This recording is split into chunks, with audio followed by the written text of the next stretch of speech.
Assalamualaikum warahmatullahi wabarakatuh. Innal hamdalillah nahmaduhu wa nasta'inuhu wa nastaghfiruh wa na'udzu billahi min syururi anfusina wa sayyiati a'malina may yahdihillahu fahuwal muhtad wa may yudlil falan tajida lahu waliyyan mursyida. Asyhadu an la ilaha illallah wahdahu la syarika lah wa asyhadu anna Muhammadan 'abduhu wa rasuluh alladzi la nabiyya ba'dah. Wa qala Allah subhanahu wa ta'ala ya ayyuhalladzina amanu taqullaha haqqa tuqatih wa la tamutunna illa wa antum muslimun. Ya ayyuhalladzina amanu taqullaha wa qulu qawlan sadida yuslih lakum a'malakum wa yaghfir lakum dhunubakum wa may yuti'illaha wa rasulahu faqad faza fawzan 'azima. Ya ayyuhan nasu taqu rabbakumul ladzi khalaqakum min nafsin wahidah wa khalaqa minha zawjaha wa batha minhuma rijalan katsiran wa nisaa wattaqullaha alladzi tasaaluna bihi wal arham innallaha kana 'alaikum raqiba. Amma ba'du, inna astaqal hadithi kitabullah wa khairal hadi hadi Muhammad sallallahu alaihi wasallam wa syarral umur muhdatsatuha wa kullu muhdatsatin bid'ah wa kullu bid'atin dhalalah wa kullu dhalalatin finnar. Kaum muslimin dan kaum muslimat, para pemirsa Rosyad TV dan pendengar radio Medan Mengaji dimanapun Anda berada, alhamdulillah wa syukurillah, kita kembali bertemu melanjutkan kajian kita, kajian kitab Nidaun ila Murabbin wa Murabbiyat. Di kajian lalu kita telah bacakan bagaimana tata cara meminta izin memasuki rumah seseorang sesuai dengan tuntunan sunnah Rasulullah Sallallahu Alaihi Wasallam. Sedikit kita ulang ya, penulis yaitu Syekh Muhammad bin Jamil Zainu menyebutkan bahwasanya yang pertama yaitu apabila seseorang ingin berkunjung ke rumah orang lain, hendaklah dia ketuk dengan ketukan yang lembut, bukan dengan menghempas, meninju, apalagi memukul pintunya dengan batu. Tentunya hal ini tidak dibenarkan ya. Kalau seandainya di sana ada bel, silahkan Anda tekan bel tersebut ya, tekan bel tersebut. Dan kita hanya punya kesempatan 3 kali. Kita ketuk pintu tersebut dengan lembut, kemudian tunggu sebentar. Kemudian ketuk lagi yang kedua, tunggu sebentar. Ketuk lagi yang ketiga, tunggu sebentar. Dan kalau ternyata tidak ada jawaban, berarti silahkan kita kembali ke tempat asal kita. Silahkan kita pulang ke rumah kita. Karena memang mungkin tidak ada penghuni, atau ada penghuni tapi mereka tidak siap untuk menerima tamu, atau tidak siap menerima kunjungan kita. Demikian ikhwah. Apalagi kalau sempat dia keluar dan mengatakan, maaf mas, saya tidak bisa, kali ini saya tidak bisa menerima tamu karena sibuk, karena apa segala macam. Maka itu sebagaimana yang dikatakan Allah Subhanahu wa taala, wa idza qila lakum murji'u, apabila dikatakan kepada kalian pulanglah, farji'u, silahkan kalian pulang ke rumah kalian. Demikian ikhwah rahimani Allah wa iyyakum. Ketuk 3 kali. Jadi seperti minta izin 3 kali. Seperti kisah Abu Musa al-Asy'ari yang telah kita bacakan ya, di saat dia berkunjung ke rumahnya Umar bin Khattab radhiyallahu anhu. Demikian juga halnya dengan menekan bel. Menekan bel juga kesempatan kita hanya 3 kali. Tekan bel sekali, misalnya kan. Tunggu sebentar. Kemudian pencet lagi, tekan lagi. Tunggu sebentar, tekan lagi. Sama ikhwah. Mengetuk pintu sama hukumnya dengan menekan bel rumah, bel pintu.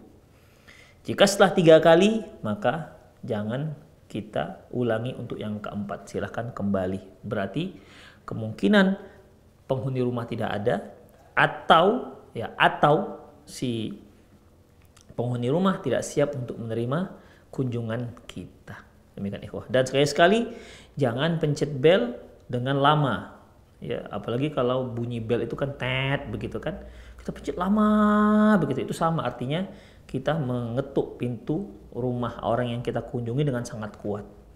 Sehingga orang yang keluar bukan dikarenakan ingin menerima kunjungan kita, tapi dikarenakan khawatir pintunya rusak dan tinggal mengusir kita. Demikian ikhwah. Ya, jadi itulah dia. Kemudian kalau si penghuni rumah menjawab, misalnya kita katakan assalamualaikum, kita ketuk pintunya, tek tek tek tek, ya, assalamualaikum, tunggu sebentar, tidak ada juga. Kemudian ketuk lagi, ya sekitar 1 menit atau gitu, 2 menit, ketuk lagi, assalamualaikum misalnya, ternyata ada dia, waalaikumsalam. Dia bertanya siapa di luar? Maka jawablah dengan identitas yang jelas. Saya si fulan, sebutkan namanya. Saya Muhammad. Kalau ditanya lagi, siapa Muhammad yang mana? Muhammad yang tinggalnya di simpang sana, di simpang ini. Oh, udah kenal. Ya, ya. Berarti dia sudah tahu. Makanya tidak boleh ketika kita ditanya, siapa di luar? Saya. Ucapan saya itu dibenci oleh Rasulullah SAW. Ya, ketika Jabir radhiyallahu anhu datang berkunjung ke rumah Rasulullah, Rasulullah bertanya, "Man hadza? Siapa di luar?" Jabir mengatakan, "Ana, saya ya Rasulullah, saya." Rasulullah katakan, "Ana, saya." Ka'annahu yakrah. Beliau tak suka. Ya, karena ucapan saya itu tidak menyebutkan sebuah identitas. Demikian ikhwah. Jadi sebutkanlah nama, ya, sebutkan nama. Ketika dikatakan siapa di luar, berarti dia tidak tahu siapa di luar. Terkadang kan ketika kita menyebutkan dengan suara saja, dengan suara bisa saja orang mengenal siapa kita. Demikian ikhwah.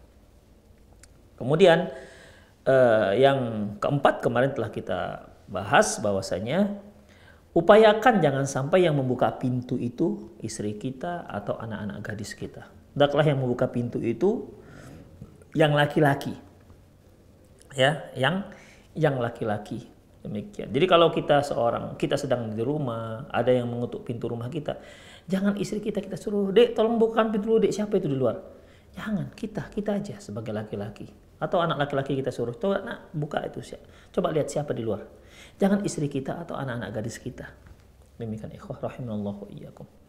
Ya, upayakan seperti itu, jaga istri kita, jaga anak-anak gadis kita. Demikian ikhwah azinallahu iyyakum. Ya. Tapi kalau seandainya ternyata ya tidak ada yang lain, mau tidak mau memang istri kita yang harus bertanya siapa di luar, ya ada kepentingan apa misalnya, maka tanyalah dengan suara yang tegas, tidak didayu-dayukan. Ini sudah kita bahas. Kita lanjut. Al-istidhanul auladi wal khadami wal aqaribi. Saat-saat di mana anak-anak, pembantu dan kerabat itu minta izin. Ikhwah, ada 2 permintaan izin ini. Pertama, permintaan izin untuk masuk itu orang luar rumah untuk masuk ke rumah kita. Ya, kalau kita katakan isti'dzan eksternal, artinya permohonan izin tapi orang luar masuk ke rumah kita. Itu antara orang luar rumah kepada orang yang ada dalam rumah. Yang kedua, yaitu permintaan izin untuk antara penghuni rumah untuk memasuki kamar. Misalnya seorang anak, gimana etika dia ketika dia memasuki kamar orang tuanya? Nah, dia juga harus minta izin, ya harus minta izin. Jadi nggak bisa selonong aja dia masuk, nyelonong begitu nggak boleh. Harus dia minta izin. Atau antara si abang mau memasuki kamar adik perempuannya misalnya, maka minta izin. Ya, tidak boleh asal masuk. Demikian juga kita sebagai seorang ayah, jangan main nyelonong aja masuk ke kamar anak gadis kita. Ya, atau juga jangan nyelonong aja masuk ke kamar anak-anak laki-laki kita, ikhwah. Apalagi kita sudah buatkan mereka satu orang satu kamar misalnya. Ini kan privasi dia. Nah, demikian ikhwah rahimallahu wa iyyakum. Kecuali kalau seandainya kita sudah pesan, ya kita sudah pesan. Kalau anak-anak dari dalam itu ada sesuatu yang rahasia, privasi sifatnya, kunci dari dalam. Kita buatkan kunci. Kalau seandainya pintu terbuka berarti peraturan itu boleh kita masuk ke dalam. Nah, demikian ikhwah. Kecuali begitu. Jadi setiap kali mungkin lagi ganti baju atau ada sesuatu yang sifatnya privasi, tidak ingin diketahui orang lain, maka dia boleh kunci pintu dari dalam. Demikian ikhwah. Atau kita khawatir kalau anak-anak kita berikan kunci dari dalam, kita tidak bisa mengontrol apa yang dia lakukan di dalam. Apalagi sekarang ini zamannya zaman internet, di mana media sosial sangat merebak, ya. Seorang bisa melihat apa saja di internet sana. Maka kita katakan tak boleh seorang pun tutup pintu, kunci pintu dari dalam misalnya. Maka ya kita bisa kontrol. Makanya dalam masalah ini kita juga harus minta izin. Ya, minta izin untuk masuk. Kita lihat bagaimana sih aturannya permintaan izin antara penghuni rumah. Allah Subhanahu wa taala firman dalam surat Nur ayat 58. Ya ayyuhalladzina amanu liyasta'dzinkumul ladzina malakat aymanukum walladzina lam yablughul huluma minkum thalatha marrat. Wahai orang-orang yang beriman, hendaklah kalian minta izin. Liyasta'dzinukum. Wahai orang beriman, hendaklah para pembantu-pembantu kalian, ya, dan anak-anak kalian yang belum baligh, hendaklah mereka minta izin kepada kalian. Salasa marrat, yaitu di 3 waktu. Ya ayyuhalladzina amanu liyasta'dzinkumul ladzina malakat aymanukum walladzina lam yablughul huluma minkum salasa marrat. Wahai orang yang beriman, hendaklah pembantu-pembantu kalian, hamba-hamba saya kalian, anak-anak kalian yang belum baligh minta izin kalau dia mau masuk di 3 waktu. Kapan itu 3 waktu? Min qabli sholatil fajri. Sebelum sholat fajar.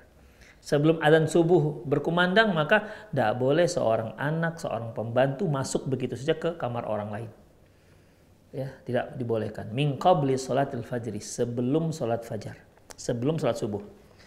Wa hina tada'una thiyabakum minadh-dhahirati. Yang kedua, yaitu ketika engkau melepaskan pakaian kalian, ketika kalian melepaskan pakaian kalian di waktu siang hari.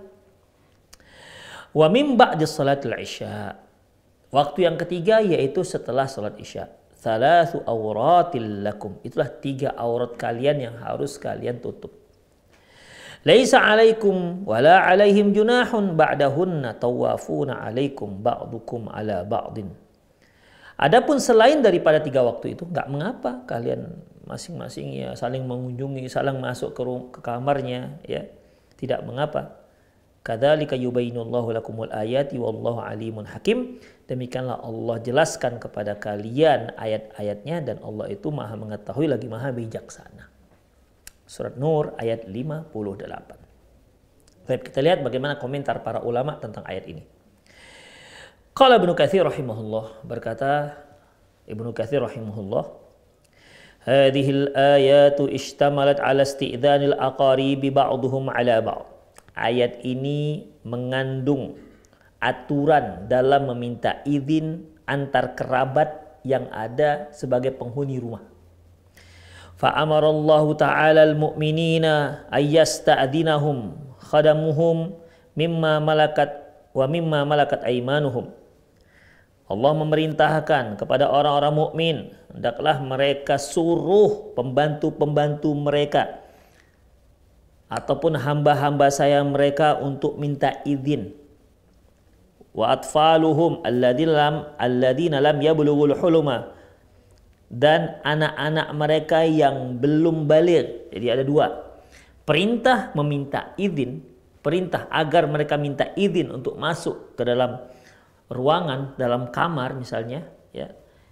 Pertama kepada para khidam, pada para hamba saya. Yang kedua yaitu anak-anak yang belum baligh. Hanya 2 ini, mereka harus minta izin. Mengapa hanya mereka berdua? Karena umumnya mereka berdua inilah yang biasa masuk nyelonong gitu aja ke dalam kamar orang lain. Ya seperti anak-anak, misalnya anak yang berusia 10 tahun kan belum baligh. Mungkin dia masuk begitu aja di kamar orang tuanya. Mungkin dia punya kamar sendiri, kemudian karena dia tidak bisa tidur, tiba-tiba dia sudah masuk aja ke kamar ayahnya dan ibunya, tiba-tiba dia tidur aja di tempat tidur ayah dan ibunya misalnya. Kan ini satu hal yang biasa lah kita lihat. Tapi kita ajarkan kepada mereka. Boleh dia tidur bersama ayah dan ibunya, ayah dan bundanya, karena dia belum balik ya. Tapi dia harus minta izin. Dia ketuk pintunya, ayah, bunda, boleh saya tidur bareng misalnya. Demikian, harus minta izin. Nah, demikian.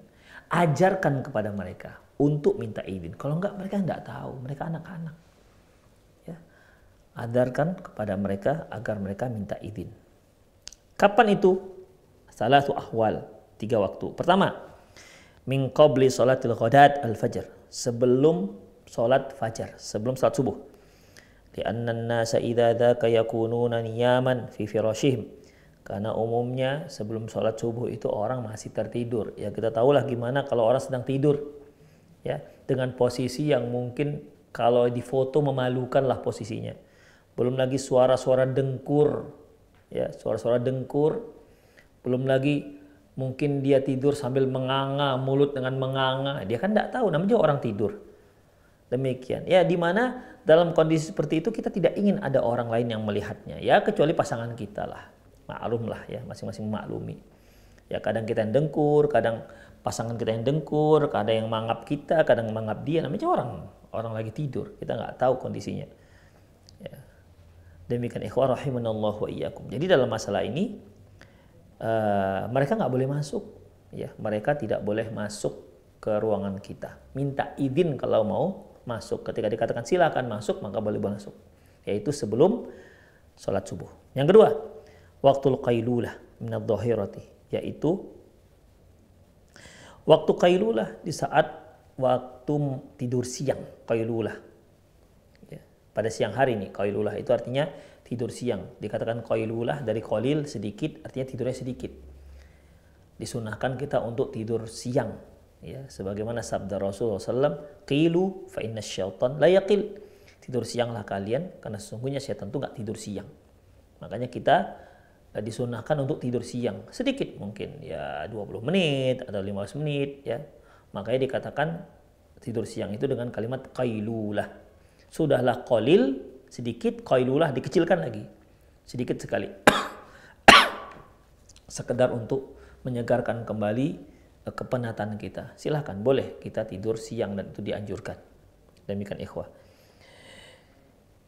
Li'annal insana qad yada'u thiyabahu ma'a ahlihi fi tilkal halah, karena bisa saja seorang itu ya sedang melepas pakaiannya bersama istrinya. Yang ketiga, wa min ba'di salatil isya, yaitu setelah salat isya. Li'annahu waqtan naum, karena setelah isya itu waktu mulai tidur. Ya kembali kita memaklumi gimana kondisi orang ketika tidur. Fayu'marul khadamu was-sigharu wal atfalu alla yahjumu ala al-bait fi hadhil ahwal. Oleh karena itu, para pembantu, anak-anak kecil yang belum balik diperintahkan untuk tidak nyelonong masuk ke kamar dalam 3 waktu ini. 5 yukhsha ayyakuna rajulu ma ahli, karena bisa saja pada saat itu seorang laki-laki sedang bercumbu dengan istrinya. Au nahwi dzalika mil ahwal, ataupun kondisi-kondisi yang lainnya di saat mungkin ya namanya juga mungkin lagi panas ya. Sementara kamar tak pakai AC sehingga mungkin seorang buka baju ketika dia tidur, tinggallah dia pakai daleman saja misalnya. Namanya juga nggak ada orang, yang ada hanya dia dan istrinya. Demikian dikarenakan panas. Beda halnya kalau yang punya AC, walaupun luar panas, tetap selimutan. Ya, kalau yang nggak punya AC, apalagi di Medan di waktu-waktu seperti ini, siang hari kan panas ikhwah. Ya, siang hari panas, jadi ya mungkin dia tidur siangnya dengan sedikit agak terbuka, membuka pakaiannya. Dalam kondisi seperti ini ya tidak boleh seorang masuk. Demikian juga ikhwah ketika setelah sholat isya. Ya, setelah sholat isya. Fa idza dakhalu fi ghairi hadhil ahwal, apabila mereka masuk di selain 3 waktu ini, fala junaha alaikum fit tamkinihim iyyahum, maka tak mengapa kamu memberi mereka izin. Artinya selain 3 waktu ini nggak apa-apa mereka masuk begitu saja tanpa izin. Jadi ketika Allah mengatakan ya ayyuhalladzina amanu liyasta'dinkumul ladzina malakat aymanukum walladzina lam yablughul huluma minkum salasa marrat. Wahai orang yang beriman, hendaklah minta izin kepada kalian untuk masuk, yaitu para pembantu kalian ataupun hamba sahaya kalian dan anak-anak kecil kalian yang belum balik di 3 waktu.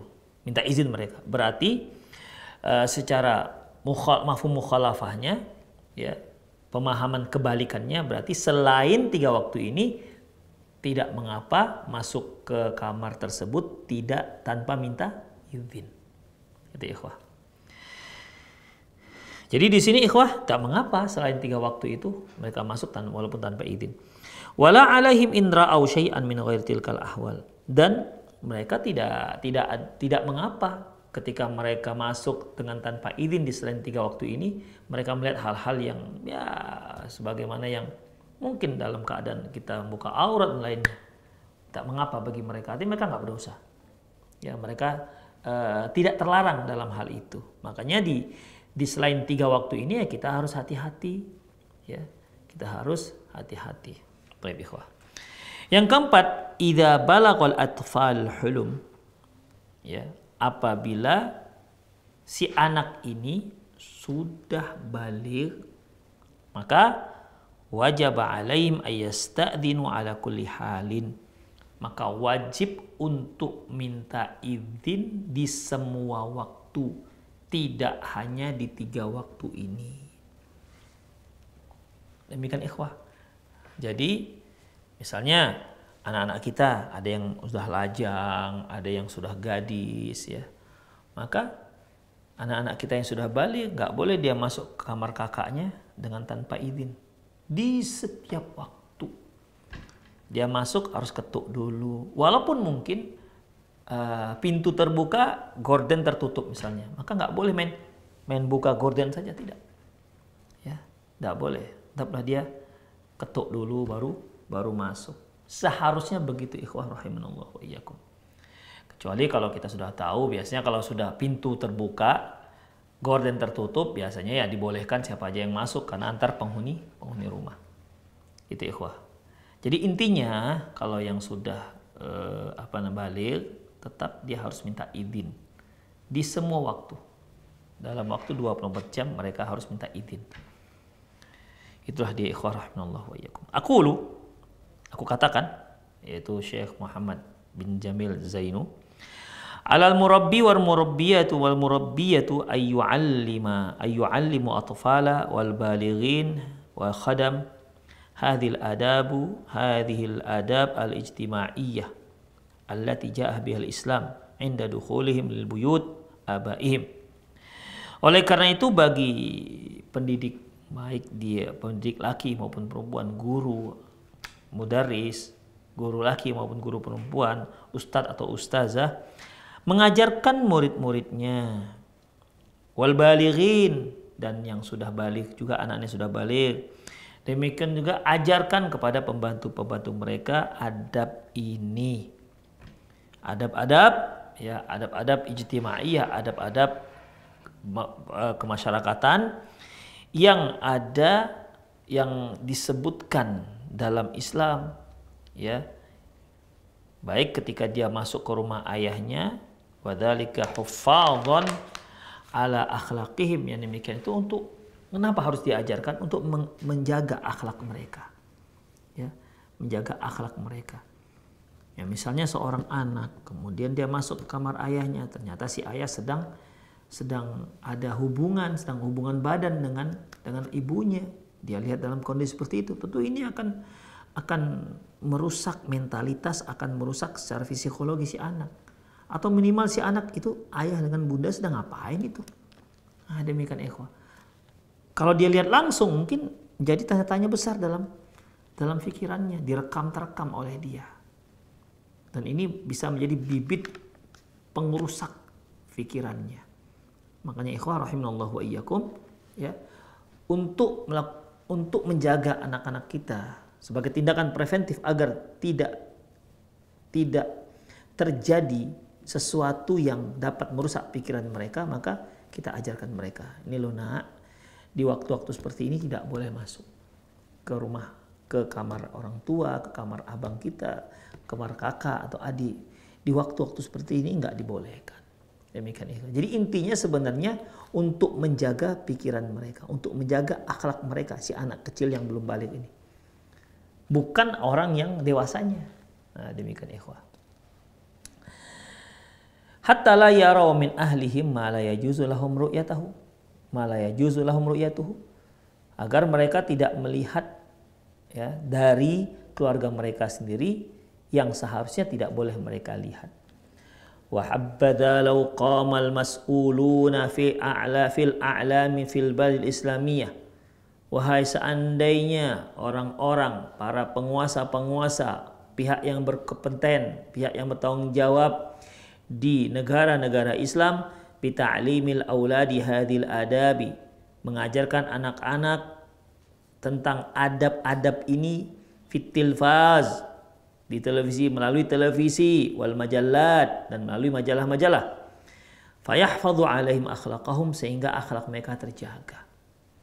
Jadi pihak berkompeten, apakah Menteri Pendidikan ataukah pihak Menteri Kominfo misalnya, melalui televisi, melalui media-media massa ataupun media-media cetak maupun media elektronika, media-media sosial misalnya, ajarkan, gencarkan adab-adab dalam meminta izin.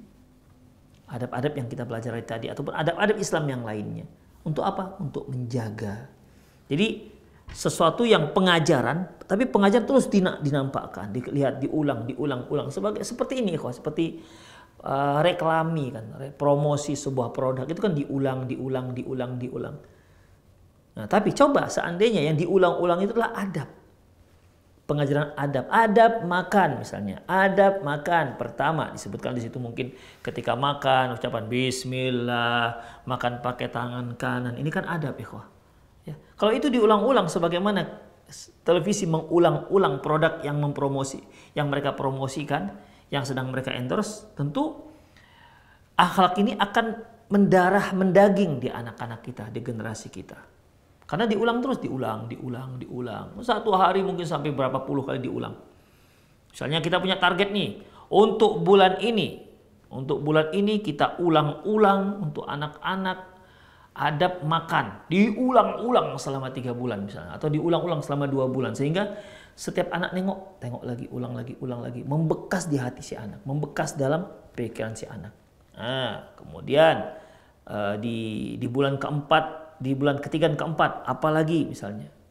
Demikian ikhwah. Sehingga tertanam di hati si anak, di benak si anak, oh ini rupanya adab Islam. Demikian ikhwah rahimanallah wa iyyakum. Jika seperti ini, insya Allah anak-anak akan terjaga akhlak mereka. Wa mil mu'sif, tapi sayangnya an-najidal walada yara fit tilfaz minal mughriyati wal ikhtilati wa raqsi wal ghina. Tapi sayangnya apa yang dilihat anak-anak, kita lihat mereka melihat dari televisi sesuatu yang merusak, campur baur laki perempuan,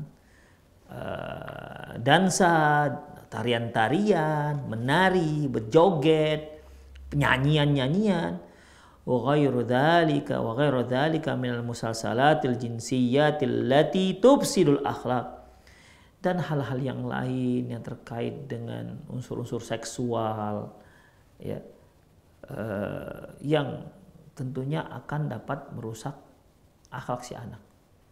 Kadang sinetron-sinetron di mana isinya ya anak-anak SD sudah mulai jatuh cinta dengan temannya, anak-anak ingusan, demikian ikhwah. Ya, memberikan bunga kepada teman perempuan, masih anak-anak, masih SD. Itulah yang ditampilkan. Demikian ikhwah rahimanallah wa iyyakum. Atau tampilkan model-model anak-anak dengan tanpa menutup auratnya. Itu ikhwah ya. Sehingga anak-anak yang lain kepingin menjadi anak seperti yang ditampilkan dalam televisi tersebut. Akhirnya dia berpengaruh kepada anak-anak Islam yang lainnya. Na'udzubillah min dzalik. Nyanyi-nyanyi, joget-joget, ya kan kita lihat. Joget-joget. Makanya kita lihat di di media-media sosial, di media TikTok kita lihat kan. Oh, berjilbab, mama-mama sudah tua itu joget TikTok, naudzubillah min dzalik. Ya, mereka lakukan itu dengan tanpa malu sama sekali, ikhwah, tanpa malu. Itulah yang terjadi dan itu dilihat oleh anak-anak. Ya. Mamanya tiktokan, mamanya dengan emak-emak tetangga yang lain tiktokan, joget-joget tiktok, dilihat oleh anaknya, direkam, disebarkan di media sosial dengan tanpa ada rasa malu. La haula wala quwata illa billah. Akhirnya merusak akhlak anak sendiri, merusak akhlak generasi muda. Demikian ikhwah. Fatazidu fil inhiraf. Akhirnya apa? Bertambah sesatlah, bertambah menyimpanglah anak-anak kita. Wa 'alal aba'i wal ummahat ayushajji'ul banin wal banat 'ala zawaj. Bagi orang tua, ya, bagi orang tua, maka semangatkan anak-anak mudanya dan anak-anak gadisnya untuk segera menikah. Ya, beri mereka semangat. Kalau sudah sampai mereka usia nikah, segerakan nikahkan. Kasih dia semangat. Misalnya laki-laki sudah usia 23, misalnya, udah bisa nikah. Yang perempuan usianya usia berapa? 18, 20, begitu kan? Segera nikahkan. Demikian ikhwah. Tidak usah ditunggu lama-lama. Karena banyak kerusakan yang terjadi ikhwah sekarang ini. Makanya kita lihat generasi muda sekarang, mereka itu pacaran, adanya hubungan pacar, hubungan antara laki dan perempuan, ya, sebagai teman dekat, sebagai teman curhat, atau yang kita katakan mereka pacaran lah. Ini suatu hal yang sudah biasa. Bahkan sampai pada perbuatan-perbuatan yang seharusnya tidak dilakukan kecuali oleh suami istri. Itu dilakukan dalam pacaran sekarang ini, ikhwah. Demikian. La ilaha illallah wala quwata illa billah. Mungkin kalau pacaran dahulu ya nggak sampai seperti itu. Mungkin dahulu hanya sekedar balas-balasan surat, jarang-jarang ketemu. Kalaupun ketemu ya di rumah si akhwat, udah nggak kemana-mana. Demikian ikhwah. Tapi sekarang, ya, ketika anak muda kita sudah pacaran, di mana mereka biasa rangkul-rangkulan, misalnya, mereka biasa kis-kisan, misalnya. Kalau nggak pacaran namanya. Dari mana mereka tahu itu semua, ikhwah? Dari media sosial. Ya, dari media sosial. Bagi mereka, kalau mereka nggak punya pacar di masa usia remaja, bagi mereka apa kata dunia, kata mereka. Dari mana mereka dapat ini, ikhwah? Ya, dari mana mereka dapat ini? Mereka dapat ini dari pergaulan tengah-tengah masyarakat, di sekolah, dan dia tidak mendapat kontrol dari orang tuanya dengan kontrol yang layak. Orang tua sekedar menyekolahkan anaknya sudah, lepas tanggung jawab. Yang penting kebutuhan sandang, pangan, papannya sudah selesai, uang sekolahnya selesai. Tanpa ada kontrol sama sekali. Padahal itu merupakan tanggung jawab dia. Sekolah itu hanya membantu anak yang mendidik. Apalagi sekolah-sekolah umum, tentu hal ini tidak begitu diperhatikan. Tidak ada masalah kalau sekolah-sekolah umum itu teman antar sekolah itu mereka antara laki perempuan itu pacaran, dua-duaan, pergi naik sepeda motor boncengan, nggak ada masalah bagi mereka. Demikian ikhwah rahimanallahu wa iyyakum. Ya, kalau terjadi hal-hal yang tidak diinginkan, maka seharusnya kita tidak menyalahkan anak-anak kita. Salahkan diri kita sendiri yang telah teledor, yang telah lalai mengontrol anak kita. Semoga Allah Subhanahu wa taala mengampuni dosa kita. Ikhwah, anak merupakan amanah. Jangan sampai kita merasa sudah mendidiknya, padahal kita telah merusaknya. Seperti misalnya kita sediakan wifi di rumah. Wifi gratis dengan password yang diketahui anak-anak kita 24 jam. Sekarang dulu ya, kalau ada orang tua mengetahui anaknya udah di rumah, tidak pernah keluar-keluar, ya, bantu orang tua di rumah, kadang-kadang di kamar, lama di kamar gitu kan. Kita memiliki asumsi yang baik terhadap anak ini. Oh, dia ngapain di kamar aja? Ya, dia belajar. Jarang keluar rumah anak ini. Kan dulu kan bangga kita kalau punya anak. Dia ini jarang keluar, dia selalu di rumah. dia di kamarnya belajar begitu. Demikian. Sekarang hati-hati.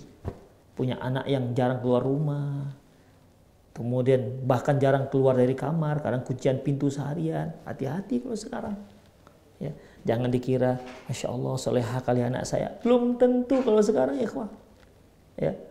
Karena di HP yang kita kasih, kita hadir kepada anak kita, lebih banyak bisa dia lihat di sana sampah-sampah yang menjijikkan ketimbang di luar, di dunia nyata. Bangkai-bangkai lebih banyak yang bisa dia saksikan di sana. Gambar-gambar yang menjijikkan bisa dia lihat. Dan itu tidak bisa dilihat di luar rumah. Makanya hati-hati. Ya. Sekarang anak gak keluar rumah bukan berarti suatu hal yang terpuji. Belum tentu. Belum tentu. Makanya hati-hati ikhwah. Orang-orang tua yang menyediakan internet di rumahnya, cara ya internet untuk rumah misalnya, hati-hati ikhwah, hati-hati. Demikian. Yang memberikan kuota internet pada anak-anaknya yang masih remaja, hati-hati. Ya, hati-hati sekali. Mohon kepada Allah Subhanahu wa taala. Apalagi sekarang ini mau tidak mau orang tua harus memberikan handphone digit, ya, smartphone kepada anak-anaknya dengan alasan belajar daring. Coba perhatikan berapa lama dia gunakan itu untuk belajar. Gunakan untuk belajar 1 jam, sisanya ngapain? Demikian ikhwah rahimanallah wa yakum. Memang Masya Allah, tugas kita sebagai orang tua zaman sekarang ini berat ikhwah, berat. Makanya kita harus terus siap siaga, terus mengawasi anak-anak kita. Jangan lelah dan jangan letih karena setan terus mengawasi anak kita. Kapan kita silap, kapan kita lalai, dia mangsa anak kita. Dia mangsa generasi kita. Jangan menyesal kalau seandainya anak kita sudah dimangsa oleh syaitan. La haula wala quwata illa billah. Banyak berdoa kepada Allah. Ya, agar Allah melindungi kita dan anak-anak kita dari godaan setan. Kemudian ikhwah rahimanallah wa iyyakum. Bagi para ayah dan ibu, bunda, kalau memang anaknya sudah cukup usia untuk menikah, nikahkan aja udah, nikahkan. Ya, nikahkan. Kemudian fala yughalu fil muhur wat takalif wal hafalat wad dhabaih wa ghairiha. Kalau Anda punya anak gadis, jangan dimahal-mahalkan maharnya. Ya, jangan dimahal-mahalkan maharnya. Jangan banyak membebankan. Kalau sekarang ini ikhwah, maharnya berapa? Misalnya maharnya 30 mayam. 30 mayam itu kali 3 gram setengah berapa sudah ikhwah? Hampir 100 gram. 100 gram kali 900.000 atau kali 800.000 berapa sekarang? Itu masih maharnya. Belum lagi uang kasih sayangnya. Uang kasih sayangnya untuk pesta membantu si perempuan 100 juta misalnya, udah 200 juta tuh. Belum lagi peralatan-peralatan dan lain-lainnya. Mahal. Sehingga apa ikhwah? Karena mahal untuk menikah, akhirnya para pemuda enggan untuk menikah. Kenapa nggak punya duit sebanyak itu? Ya demikian. Tapi Masya Allah kalau di Indonesia masih banyak ya para akhwat-akhwat yang memiliki, yang tidak banyak menuntut mahar yang terlalu tinggi. Ya itu biasanya agak tinggi para akhwat-akhwat yang sudah berpendidikan tinggi, sudah S2, S3 demikian, atau dia sudah bekerja, dia pasang tarif. Ya demikian ikhwah. Makanya agak susah mencari jodohnya. Tapi kalau akhwat-akhwat yang biasa, tamatan pondok, umumnya nggak banyak-banyak diminta. Ya seperangkat alat sholat, Masya Allah, tunai. Ya. Seperangkat alat sholat, tapi alat sholatnya misalnya harus dari Madinah. Begitu. Intinya ikhwah, nggak memberatkan. Kok Indonesia umumnya nggak memberatkan. Ya, kalau mereka sudah suka sama suka, biasanya nggak memberatkan. Itu dia. Tapi kalau kita lihat di Arab Saudi misalnya, kabar-kabarnya sih mahal-mahal maharnya. Nah, demikian ikhwah rahimanallah wa iyyakum. Jadi janganlah memberat-beratkan mahar, harus uang ini, uang itu, harus sembeli ini, sembeli itu. Wa ghairuha min at-tasarif allati tathqulu 'atiqa syabab. Sehingga hal itu sangat membebani para pemuda yang ingin menikah. Akhirnya farghabuna 'aniz zawaj syar'i, sehingga mereka tidak mau melakukan pernikahan secara syar'i. Akhirnya bagaimana? Wa rubbama talabal bugha asir. Akhirnya apa? Ya mereka lari kepada para pelacur. Akhirnya mereka berzina dengan para pelacur. Karena mungkin pelacur murah ya. Murah. syahwat mereka bisa tersalurkan, kemudian bayar murah, nggak terlalu banyak, nggak ada tanggung jawabnya lagi, ikhwah. Nah, demikian ikhwah. Wa 'alal abna'i minal banin wal banat ayutalibu aba bizawaji. Hendaklah seorang anak, ya, ataupun anak laki-laki atau perempuan, hendaklah minta ayahnya agar agar mereka itu dinikahkan, wa taysirul muhur, dengan mahar yang mudah. Ikhwah, mahar mudah bukan mahar murah, beda ya. Mahar murah dengan mahar mudah itu beda. Ya, misalnya ada seorang yang mungkin seorang pemuda yang kaya raya, bagi dia memberikan mahar satu unit mobil misalnya, mobil apa? Mobil Alphard misalnya, bagi dia nggak masalah. Mobil Alphard itu murah bagi dia. Jadi bukan bukan maharnya itu bukan murah ya. Ya, kan sebagaimana sabda Rasulullah bahwasanya seorang wanita yang berkah itu adalah yang mudah maharnya, bukan yang murah, yang mudah. Ya, tergantung si laki-lakinya mudahnya bagaimana. Kalau bagi dia maharnya misalnya sertifikat tanah kebun sawit 30 hektar, ya silakan kalau itu mudah bagi dia. Tapi kalau dia nggak sanggup, ya apa yang mudah bagi dia? Apa yang mudah? Kalau ya bagi dia mudahnya itu ya seperangkat alat sholat, ya silakan. Berapa mudahnya lah, bukan murah ya. Demikian ikhwah. Jadi jangan salah memahami. Mahar yang mudah bukan mahar yang murah. Kemudian tasji'an lizawaj, supaya mereka bisa segera menikah, zawaj syar'i. Alladhi yusrifhum 'anil mafasid, sehingga bisa memalingkan mereka dari banyaknya kerusakan-kerusakan, wal mughriyat, dan maksiat-maksiat, yahfadzu lahum sihhatahum wa dinahum wa syarafahum, sehingga dengan demikian terjagalah kesehatan mereka, terjaga agama mereka, dan terjaga kemuliaan mereka. Demikian ikhwah rahimani Allah wa iyyakum. Itulah kajian kita pada sore hari ini, semoga bermanfaat. Ya. Kemudian di sini judul berikutnya min adabil muallim wal muallimah, di antara adab guru, ya. Apa sajakah adab guru? Insyaallah akan kita kaji pada pertemuan yang akan datang. Demikian aku qouli hadza wa astaghfirullah li wa lakum wa lisal muslimin innahu huwal ghafurur rahim. Bagi para pemirsa yang ingin bertanya, Anda boleh langsung telepon dengan nomor yang sudah tersedia sudah tercantum dalam di layar televisi Anda, atau boleh juga kirimkan melalui via WhatsApp. Ya, pertanyaan Anda, atau Anda juga boleh langsung mengirimkan pertanyaan Anda ke nomor saya langsung, yaitu di 0813 600 600 61. Baik, kita lihat sudah ada yang masuk. Bismillah, assalamualaikum warahmatullahi wabarakatuh. Ustaz izin bertanya, saya memiliki putri usia 5 tahun. Hubungan dengan ayahnya lumayan dekat dan sering ikut kemanapun ayahnya pergi, seperti ke masjid, ke sekolah, mengantar kakaknya. Ke sekolah yang ngantar kakaknya, kadang ikut ke pasar saat belanja.